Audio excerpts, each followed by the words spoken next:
আমার ভাইয়ের রক্তে রাঙানো ২১শে ফেব্রুয়ারি আমি কি ভুলিতে পারি। ভাষা দিবসকে শ্রদ্ধার সঙ্গে স্মরণ করে আজ আমরা আশরাফ সিদ্দিকীর লেখা ২১-এর কবিতাটি পড়ব। প্রথমে আমরা কবি সম্পর্কে জেনে নিই। আশরাফ সিদ্দিকী ১৯২৭ খ্রিস্টাব্দে বাংলাদেশের টাঙ্গাইলে জন্মগ্রহণ করেন। তার রচিত গ্রন্থের মধ্যে উল্লেখযোগ্য হল কিংবদন্তির বাংলা, লোকায়ত বাংলা, গুণিন, বিষকন্যা, উত্তর আকাশের তারা, কাগজের নৌকা প্রভৃতি। তিনি বাংলা একাডেমি পুরস্কার পান। ১৯৮৮ খ্রিস্টাব্দে বাংলাদেশ সরকার তাকে ২১শে পদক দিয়ে সম্মানিত করেন। এবার আমরা এই কবিতা রচনার প্রেক্ষাপট সম্পর্কে জানব। ১৯৪৭-এ স্বাধীনতা পাবার পর তৎকালীন ভারতবর্ষকে দুটি দেশে ভাগ করে দেওয়া হয়, ভারত ও পাকিস্তান। পাকিস্তান দেশটা গড়া হয় ভারতবর্ষের পূর্ব ও পশ্চিম দিকের অংশ নিয়ে, যাদের মধ্যে ভৌগোলিক কিংবা ভাষা সংস্কৃতিগত কোনো মিল ছিল না। এই দেশের মূল শাসনভার পড়ে পশ্চিম পাকিস্তানের ওপর। এরা পূর্ব পাকিস্তানে, বর্তমানে যেটা বাংলাদেশ, সেখানে বাংলার বদলে উর্দুকে রাষ্ট্রভাষা হিসাবে চালানোর চেষ্টা করে। মাতৃভাষার প্রতি ভালোবাসায় উত্তাল হয়ে ওঠে পূর্ব পাকিস্তান। ১৯৫২ খ্রিস্টাব্দের ২১শে ফেব্রুয়ারি ঢাকা বিশ্ববিদ্যালয় ও মেডিকেল কলেজের ছাত্র ও বুদ্ধিজীবীদের ভাষার দাবি নিয়ে একটি শান্তিপূর্ণ মিছিলে পুলিশ নির্বিচারে গুলি চালায়। আব্দুস সালাম, রফিক উদ্দিন আহমেদ, শফিউর রহমান, আবুল বরকত, আব্দুল জব্বার পুলিশের গুলিতে প্রাণ দেন। এরাই হলেন ভাষা আন্দোলনের প্রথম শহীদ। এদের মৃত্যুর ফলে এই গণ আন্দোলন চরম রূপ ধারণ করে। ১৯৫৪ খ্রিস্টাব্দের ৭ই মে বাংলাকে বাংলাদেশের রাষ্ট্রভাষার মর্যাদা দেওয়া হয়। ১৯৯৯-এ ১৭ই নভেম্বর ইউনেস্কো ২১শে ফেব্রুয়ারি দিনটিকে আন্তর্জাতিক ভাষা দিবসের মর্যাদা দেয়। ২১শে ফেব্রুয়ারি তারিখের নির্মম হত্যাকাণ্ড মানুষকে এখনও পীড়া দেয়। এখনও সেই স্মৃতি মানুষ ভুলতে পারেনি, আর সেই স্মৃতি স্মরণ করে কবি এই কবিতাটি লিখেছেন। এবার আমরা এই কবিতাটির কিছুটা অংশ পড়ে বুঝে নিয়ে পরবর্তী অংশ পড়ব। এভাবে সম্পূর্ণ কবিতাটি আমরা বোঝার চেষ্টা করব। পাখি সব করে রব, রাতি পোহাইল, কাননে কুসুম কলি সকলই ফুটিল, কবেকার পাঠশালায় পড়া মন্ত্রের মতো সেই সুর, সুর নয় স্মৃতির মধু ভাণ্ডার, সেই আমার দেশ, মাঠ, বন, নদী। পাখি সব করে রব। কবির এই উদ্ধৃতাংশটি মদনমোহন তর্কালঙ্কারের প্রভাত বর্ণন কবিতার অংশ। মদনমোহন তর্কালঙ্কারের শিশু শিক্ষা বইটি ৩টি খণ্ডে বিভক্ত। প্রথম ভাগে এই কবিতাটি আছে। কবির এই কবিতাটি পাঠ করার সময় মন্ত্রপাঠের মতো স্বর্গীয় অনুভূতির সৃষ্টি হয়, কারণ এই সুরের সঙ্গে জড়িয়ে আছে কবির শৈশবে পাঠশালায় কবিতাটি পড়ার স্মৃতি। এই স্মৃতি কবির কাছে মধুর এবং অমলিন, তাই এটা কবির কাছে স্মৃতির মধু ভাণ্ডার। এই স্মৃতি কবির মনে বাংলার মাঠ, নদীর স্মৃতি জাগিয়ে তোলে।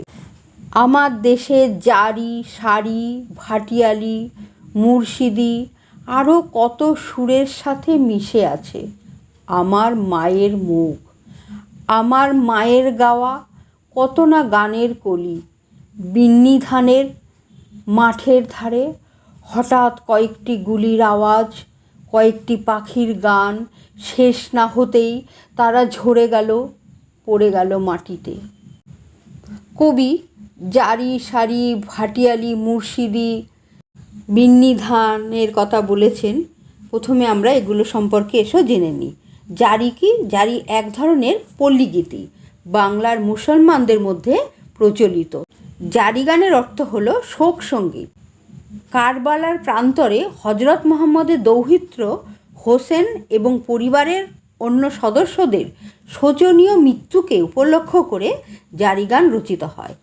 আর সারি গান কি? সারি হলো বাংলার লোকসঙ্গীত। এটি মাঝি মাল্লারা এই গান করে নৌকা চালায়। মোগল বাদশাহদের সময় এই গানের প্রসার ঘটে। মূলত পূর্ববঙ্গে এই গানের ব্যাপক প্রচলন দেখা যায়। ভাটিয়ালি, এটি বাংলা মাঝি মাল্লারা এই ধরনের গানের সুর ব্যবহার করে। ভাটার টানে নৌকা ছেড়ে দিয়ে তারা এই গান করে। মুর্শিদি, এটি বাংলার মুসলমান সাধু ও মহাপুরুষদের গান। মুসলমান মহাপুরুষদের পীর বলা হয়। মুর্শিদি এই পীরের গান। এটি দেহতত্ত্ব বিষয়ক এক ধরনের লোকসঙ্গীত। বিন্নি ধান, বিন্নি ধান কি? এটা এক ধরনের আউশ ধান। নিচু জলা জমিতে এই ধান ভালো হয়। এই ধানের খই খুব ভালো হয়। কবি বলেছেন, জারি সারি ইত্যাদি গানের সঙ্গে কবির মায়ের মুখ আর মায়ের গাওয়া গানের কলি মিশেছিল। বিন্নি ধানের মাঠের ধারে কয়েকটি গুলির আওয়াজ হয়েছিল, ফলে কয়েকটি পাখি গান শেষ না হতেই মাটিতে ঝরে পড়ে গিয়েছিল।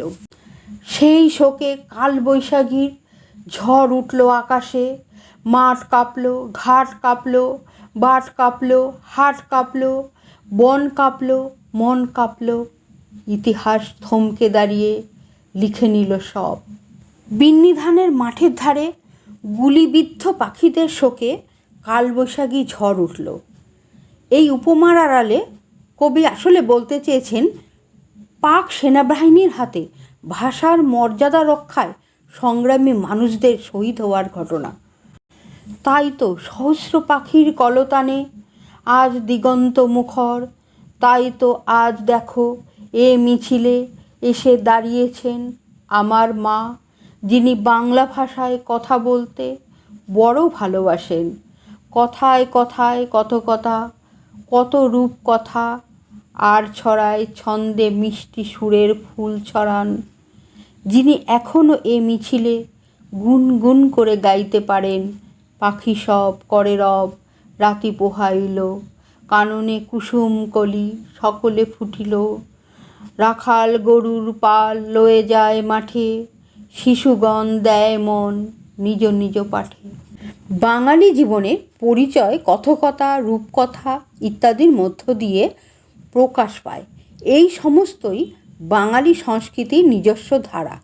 ভাষা আন্দোলনে বাঙালির বিজয়ের মধ্য দিয়ে এইগুলি পুনঃপ্রতিষ্ঠা হবে বলে কবি মনে করেছেন। কবি লক্ষ্য করেছেন, কবির মা মিছিলে এসে দাঁড়িয়েছেন। কবির মা বাংলা ভাষায় কথা বলতে খুব ভালোবাসেন। তার কথায় কথকতা, রূপকথা আর ছড়ার ছন্দ, মিষ্টি সুরের ফুল ছড়িয়ে আছে। মিছিলে কবির মা গুনগুন করে গেয়ে ওঠেন, পাখি সব করে রব। এবার আমরা এই কবিতার নামকরণ সম্পর্কে জানব। যে কোনো সাহিত্যের নামকরণ একটি গুরুত্বপূর্ণ বিষয়। নামকরণের মাধ্যমেই পাঠক বিষয় সম্পর্কে ধারণা পেতে পারে। নামকরণ কখনো ঘটনাকেন্দ্রিক, কখনো চরিত্রকেন্দ্রিক, আবার কখনো ব্যঞ্জনাধর্মীয় হতে পারে। আমাদের পাঠ্য কবিতাটির নাম যথার্থ হয়েছে কিনা সেটাই আমাদের বিচার্য বিষয়। 21শে ফেব্রুয়ারি বাংলা ভাষা তথা মাতৃভাষার দাবিতে এই দিন অসংখ্য তরতাজা প্রাণ আত্মবলিদান করে। পূর্ব পাকিস্তানের হাজার হাজার মানুষকে রাষ্ট্রভাষা হিসাবে স্বীকৃতি দেবার দাবিতে পথে নেমেছিল। 5 জন কিশোরের প্রাণের বিনিময়ে এই আন্দোলন সফল হয়। পাকিস্তান সরকার বাংলা ভাষাকে পূর্ব পাকিস্তানের রাষ্ট্রভাষা হিসেবে স্বীকৃতি দেয়। সেই আন্দোলনকে স্মরণ করেই কবি এই কবিতাটি লিখেছেন। গুলিবিদ্ধ হওয়া পাখি আসলে শহীদের প্রতীক, আর আন্দোলনকে কবি কালবৈশাখী ঝড় বলেছেন। ইতিহাসে আমরা যে ঘটনা পড়ি তার জ্বলন্ত দলিল হলো সেই সময় মিছিলে এসে দাঁড়ালো মা, আমাদের মাতৃভাষা। শৈশবের নানা রঙিন কাহিনী, রূপকথা ছড়ার মধ্য দিয়ে মাতৃভাষা আবার প্রতিষ্ঠিত হয়। এই কবিতার মূল সুর হলো ভাষা আন্দোলন। 21শে ফেব্রুয়ারির প্রেক্ষাপটে এই কবিতাটি চিত্রিত হয়েছে, তাই এই কবিতার নাম 21শের কবিতা নামটি যথার্থ হয়েছে বলা যায়।